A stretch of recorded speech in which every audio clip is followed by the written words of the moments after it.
태풍 미탁의 북상으로 강원도는 내일부터 태풍의 영향권에 들겠습니다.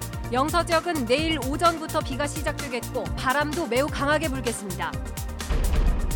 환경부가 아프리카 돼지열병 확산에 멧돼지로 인한 전파를 주시하고 있습니다. 반면 감염 경로를 찾지 못해 헛수고일 수 있다는 우려도 나오고 있습니다. 폭발 사고로 외국인 근로자 2명이 숨진 공장 관계자들에게 법원이 유죄를 선고했습니다. 안전 규정도 다수 지키지 않은 것으로 확인돼 부주의에 의한 인재로 평가됩니다. 원주시 공무직 노동자들이 임금 인상을 요구하며 오늘부터 무기한 총파업에 돌입했습니다. 일부 공공시설은 운영이 중단됐습니다.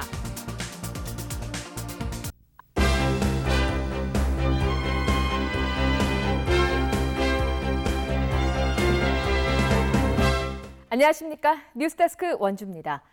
제18호 태풍 미탁의 북상으로 강원도는 내일부터 태풍의 영향권에 들겠습니다. 영서 지역은 내일 오전부터 비가 시작돼 모레 밤까지 30에서 80mm, 많은 곳은 120mm의 비가 오겠고 바람도 매우 강하게 불 것으로 예상돼 시설물 피해에 각별한 주의가 요구됩니다. 호우는 내일 밤 9시부터 모레 오전까지, 강풍은 모레 새벽부터 오후까지가 가장 위험한 시간으로 예보됐습니다.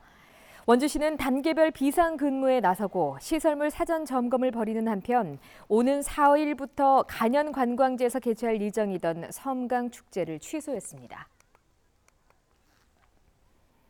아프리카 돼지 열병이 확산되면서 환경부가 멧돼지로 인한 전파를 주시하고 있습니다.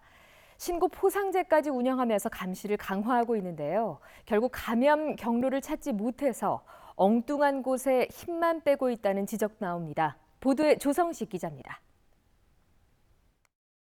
지난달 25일 횡성의 한 야산에서 멧돼지 사체가 발견됐습니다.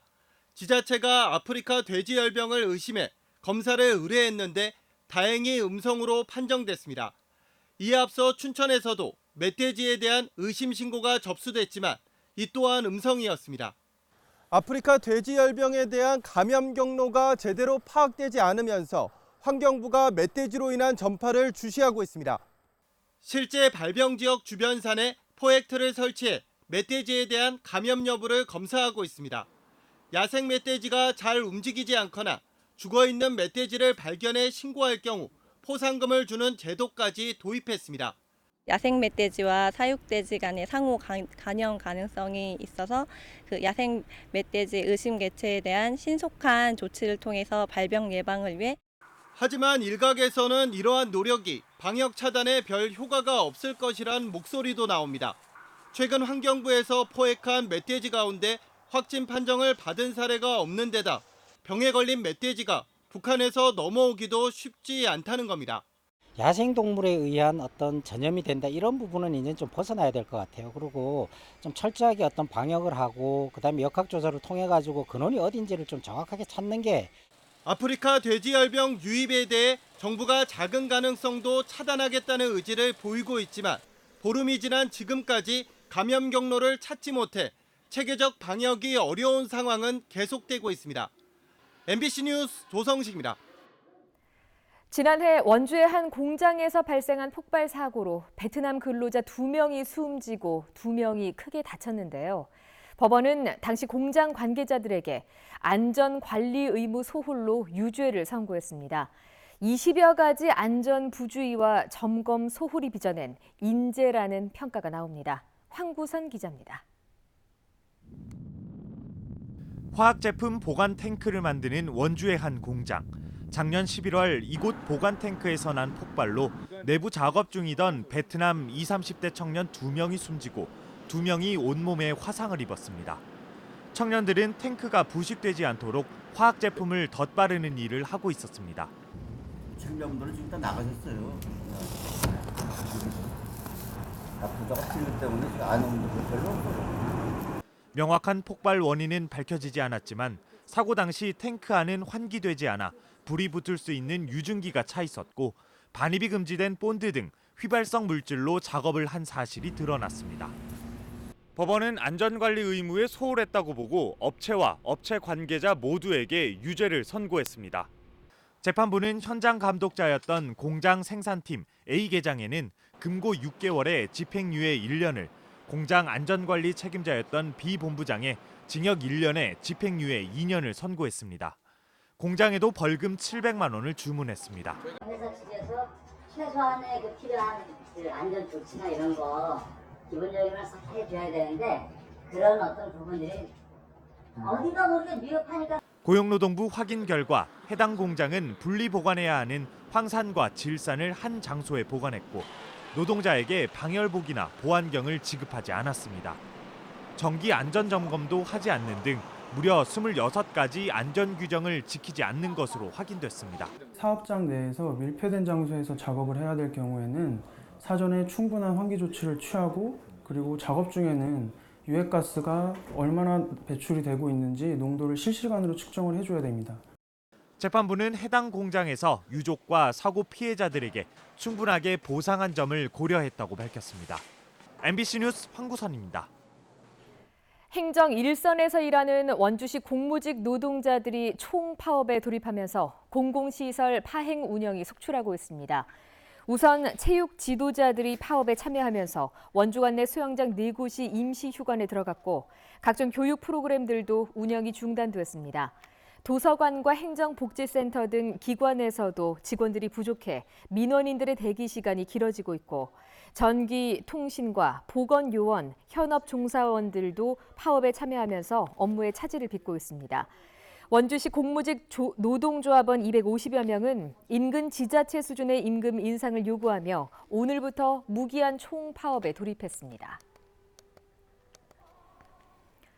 고속도로에서 경찰의 정지 신호를 무시하고 도주한 30대 남성이 경찰에 구속됐습니다. 경찰이 실탄까지 발사해서 추격전을 벌였고 이 과정에서 순찰차가 파손되고 경찰관 5명이 다쳤습니다. 김상훈 기자입니다. 고속도로 터널 안에서 흰색 승용차가 빠르게 질주합니다. 순찰차가 따라가는데도 멈추지 않고 속도를 더 높입니다. 최대 속도는 시속 180km를 넘어섭니다. 경찰이 일반 차량들을 세우고 순찰차로 막아섰지만 틈을 비집고 달아났습니다.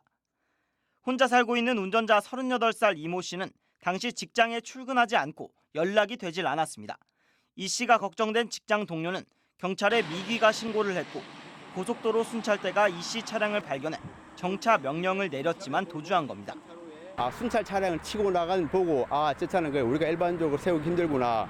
그래서 상황실에다가 총기를 사용해서 이렇게 타이어를 쏴가지고. 도로에 타이어 휠 자국이 선명한데요. 남성은 실탄에 맞아 타이어가 터진 상태로 도주 행각을 벌이다 이곳에서 멈춰섰습니다. 이 과정에서 순찰차 3대가 파손됐고 경찰관 5명이 타박상 등을 입고 다쳤습니다. 운전자 이 씨는 술을 마시지는 않은 것으로 확인됐습니다. 경찰은 특수 공무집행 방해치상과 특수 재물손괴 등 혐의로 이 씨를 구속하고 도주한 이유 등에 대해 조사를 벌이고 있습니다. MBC 뉴스 김상훈입니다.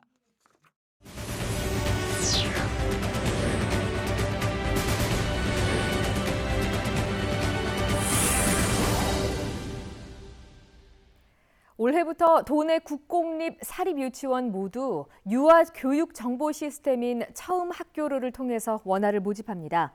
강원도는 유치원 원아 모집 선발 조례를 개정해 도내 국공립과 사립 등 360여 개 유치원이 2020년도 원아 모집부터 처음 학교로를 통해서 원아를 모집한다고 밝혔습니다. 2020년도 일반 원아 모집은 오는 11월 1일부터 시작됩니다. 한편 작년 도내 유치원의 처음 학교로 참여율은 사립 유치원이 43.9%로 저조했습니다.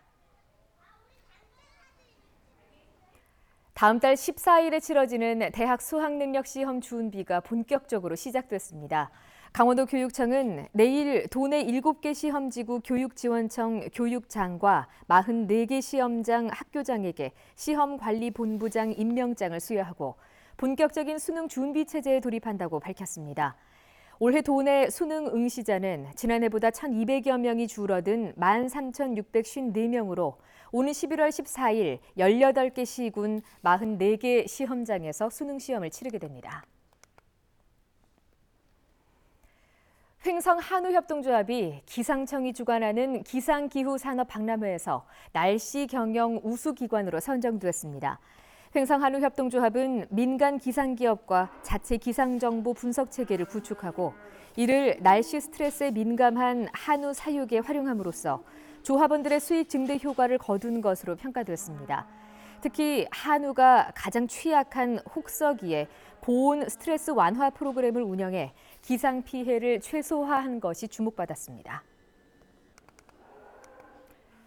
도로에 가로등이 없어서 야간 교통사고가 자주 발생하고 있다는 원주 MBC의 보도가 나가자 원주시가 임시 가로등 설치를 추진합니다. 원주시는 인도가 없어서 가로등을 설치하지 못했던 원문로 농산물 도매시장 앞에서 신평교까지 1.8km 구간에 사업비 3,100만 원을 들여 임시 가로등 19개를 설치한다고 밝혔습니다. 부지 확보에 어려움이 있는 만큼 한전과의 협의를 통해 전주에 임시 가로등을 설치할 계획이며 오는 25일에 준공할 예정입니다. 평창군이 운영하는 공영버스인 우리 동네 마을버스 석 대가 운행에 들어갔습니다. 버스는 기존 운행 노선이 감축 폐지된 미탄면과 박림면 지역에서 오전 7시부터 오후 8시까지 휴일 없이 운행됩니다. 이용요금은 성인이 700원, 청소년 500원, 초등학생 300원이며 기존 농어촌 버스를 갈아탈 때에는 차액만 지불하면 됩니다. 영월군에서 건축물이 있는 토지를 대지로 바꾸어주는 지목 변경을 추진합니다. 대상지는 농지법과 산림법에 의해서 전 또는 임야로 되어 있는 곳 가운데 관련법 제정 이전에 지어진 건물이 있는 땅입니다. 현재 710필지에 대한 현장 조사가 완료됐고 11월 말까지 200여 필지를 추가로 조사해 토지 소유자에게 지목 변경 신청서와 안내문을 발송합니다.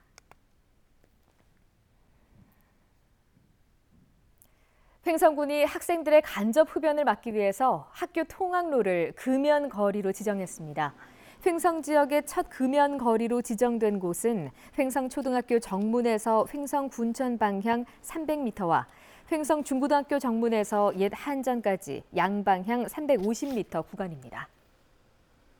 뉴스데스크 원주를 마칩니다. 고맙습니다.